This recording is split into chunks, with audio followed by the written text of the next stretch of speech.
Hey guys, before we start, a quick shout out to Alpha Dog Nutrition for sponsoring this podcast. Alpha Dog products are now available at dusupply.com, and you can use code ALPHADOG15 at checkout for 15% off and a credit for free shipping to try it yourself. Now let's get you to your podcast.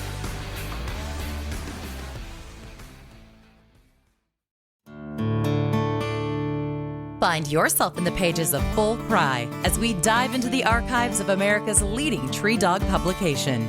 Join us as we look back at decades of stories, articles, and more written by those bold enough to follow the echoes of a hound.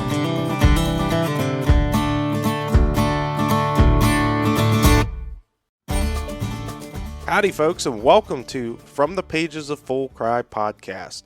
I'm Corey Groover, and we are going to take some time and dive into some of the finest selections of hound hunting history and stories from the archives of Full Cry magazine. When we talk about vintage coon hunting, a lot of different things come to mind, at least for me. Maybe you have a favorite memory of going hunting with Grandpa back in the day, his square body Ford sitting in the driveway. Maybe you can still remember hunting by the amber glow of a couple Marlboro cigarettes and an old carbide light. I personally have a hard time thinking about the yesteryears of our coon hunting sport without thinking about the many fine dog men that came before me. A couple of these men had fine hounds, but what they all had in common was the even finer mules they rode to the woods. Today we will hear a story from the August 1995 issue of Full Cry magazine, titled Milo's Mule, and written by Wally Grooms of Thomasville, North Carolina. Wally and his good hunting partner Milo get into a bit of trouble when Milo finds himself in the need of a new hunting mule.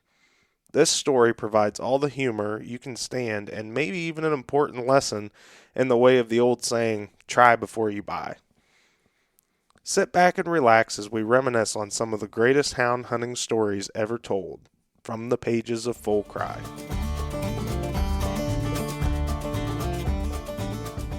About 6 months ago was when this story took place.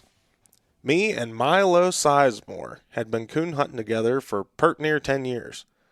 Milo was a good hunting buddy. If I were to fault Milo in any way, I guess I would have to say Milo was cheap. Milo was the only man I ever knew who would make 2 size D flashlight batteries last 2 months. He would always walk in my light so he could save his. Milo being so cheap was what got us into this story in the first place. You see, Milo's boots had plumb wore out, and instead of buying a new pair, Milo began wearing his wife Flo's fur top dress boots. Well, right off, this caused 2 problems. First, my Grand Night champion kept mistaking them darn fur top boots for some kind of critter and kept wanting to run Milo. So I had to buy 5 quarts of breaking scent to pour on Milo's boots before we started a hunt. The second problem was that Flo's boots were 3 sizes too small for Milo, and he developed 2 corns on each foot the size of a buckeye. All this had begun to hamper our good hunts, and every time that Milo's coon dog lit out after a deer, I had to run him down as Milo could not run with the corns on his feet. This was putting a strain on our partnership until I finally told Milo something had to be done. After about a week, Milo came running into the driveway all excited one day, waving his arms wildly and shaking a paper in his hand. After I got Milo calmed down, I finally saw what he was so excited about. Milo had found an ad where you could buy a coon hunting mule that would not only follow the hounds, but would jump any fence or any ditch that might come in the way, and it could hear the hounds way ahead of a person, and the ad said to watch the mule's ears. When they pointed a 45-degree angle towards the hounds, they was treed. Milo was so excited that he got all caught up in the excitement. Milo wanted me to take him to get this mule. I could not believe my ears. Milo had a fistful of green money and was going to spend it. The man who had the mule for sale just lived up the road from us. His name is Mr. Red Saint Sing. Mr. Red went into his barn and came out leading the ugliest critter I ever looked at. Mr. Red told Milo that this was old Happy Jack, who was somewhere around 9 years old. I asked about the big mark on his hip. U.S. Army was stamped there. Mr. Red told us that all good mules were U.S. approved. Old Happy Jack's front teeth were so long he could eat an ear of corn one row at a time. Mr. Red said he was green broke. He said that meant all his good years were ahead of him. Now, me or Milo did not know much about mules, but the way Mr. Red talked, it seemed that this was just the mule Milo needed. To make a long story short, we left Mr. Red's with Happy Jack, a real good $30 saddle, a $5 bridle, and 2 free feed sacks to use for a saddle pad. Mr. Red told us to lead him home and wait 3 or 4 days until Happy Jack got used to us before we rode him. Halfway home, Happy Jack stalled in the middle of the road. We could not get him started again. He tried everything to no avail. Finally, Milo said for me to pull and he would get behind and push. Well, as I started to pull, I heard a loud thump. I looked around and old Happy Jack had done kicked Milo with both hind feet right in his stomach. Milo was all crumpled up, trying to get his air back. Poor Milo sounded like a chicken choked on a biscuit. He was a pale gray, and he kept making funny noises, trying to catch his breath. As I started CPR on Milo, Happy Jack took off back home. Man, that mule could run. After about 2 hours, I had Milo back on his feet, but he sure walked funny. We went back to Mr. Red's house, and there stood old Happy Jack quietly eating on a rose bush. Mr. Red was not home, even though I could swear I saw the curtains move 3 or 4 times. Well, at least we knew how to get old Happy Jack home now. Milo got a big armful of rosebush limbs and started walking backwards, feeding old Happy Jack. After about 4 hours, we finally got old Happy Jack home. Man, for the next 4 days, the excitement was really building. Milo was in a dead rush to ride old Happy Jack. Well, it took us 4 hours to get the bridle and saddle on him. Somehow the saddle did not look right. Well, maybe it was the feed sack saddle pad. It was near and dark when we got our hounds, and now all we had to do was for Milo to climb in the saddle and we would be on our way. Milo really impressed me the way he swung up in that saddle. I was to lead the hounds until we reached the woods behind Milo's house. But folks, let me say right here and now, all hell broke loose. I seen old Happy Jack start flapping his ears. Then all at once he laid his ears straight back and looked around at Milo. Milo was hunched over and had run the saddle horn up through his belt for more of a safety feature than anything. He went tearing around the house wide open. About that time, old Happy Jack's hind foot went through the handhold of the lead of Milo's hound, and he had to follow old Happy Jack or get his head jerked clean off. The third time around the house, Milo's fur-trimmed boots had done got damp.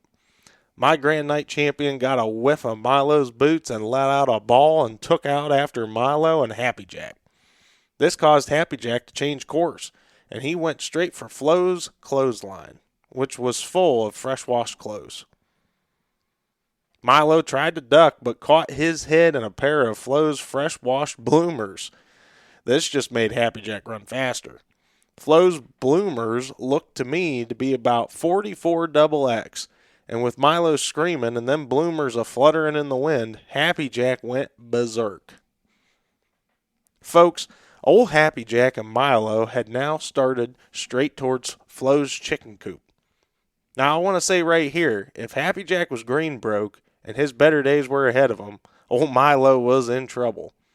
Milo and Happy Jack and our 2 hounds went right through Flo's chicken house, and when they came out the other side, Milo still had Flo's bloomers clamped down over his head, but now he had company. A big red Rhode Island red rooster was in them bloomers with Milo. I have never in my life heard so much screaming, swearing, and barking in my life. Milo was trying his best to get loose from that mule, but with his belt over the saddle horn and Flo's bloomers over his head, there was a very little he could do. I don't even want to think what might have happened if the saddle had not finally slipped under Happy Jack's belly. Thank goodness Flo's bloomers caught on a stump, jerking Milo loose. Folks, it took a long while to fix everything old Happy Jack tore up that day. That was 90 days ago, and tomorrow Ol Milo gets out of the intensive care at the hospital. I sure hate to tell Milo the bad news. Flo sold his hound dog, gave his coon squaller away, and left the state and is now a professional wrestler. I traded old Happy Jack back to Mr. Red Saint Sing for a little bitty black and white rat terrier. That way Milo will have some company until he gets out of that wheelchair. And one word of caution, I don't recommend a U.S. Army approved green broke mule for coon hunting. If anyone needs a good $30 saddle, a $5 bridle, and a pair of red size 44 XX bloomers, call me. I will throw in 2 free feed sack saddle pads.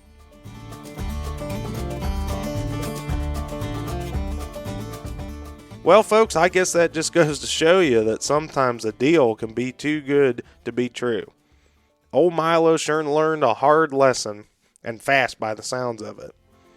I wonder how long Milo was all stoved up in that wheelchair before he got back to coon hunting with Wally. At least he had that little old rat terrier for company, I suppose. I sure hope you've enjoyed this time we've had to spend together. I know I have. Make sure to get subscribed both to the podcast and to the print copy of the magazine so you never miss a tall tale from the pages of Full Cry. Like what you heard? Leave us a review and make sure to tag @FullCryMag when sharing your own adventures. You can check out more vintage content and get your subscription to the all-new Full Cry magazine at www.fullcrymag.com. From the pages of Full Cry is a Full Cry production. We want to thank our sponsors and encourage everyone to support those who support our lifestyle. This episode would not be possible without the support of Next Level Super Premium Dog Food and W Hunting Supply. Until next time, keep those dogs in the woods and find yourself in the pages of Full Cry.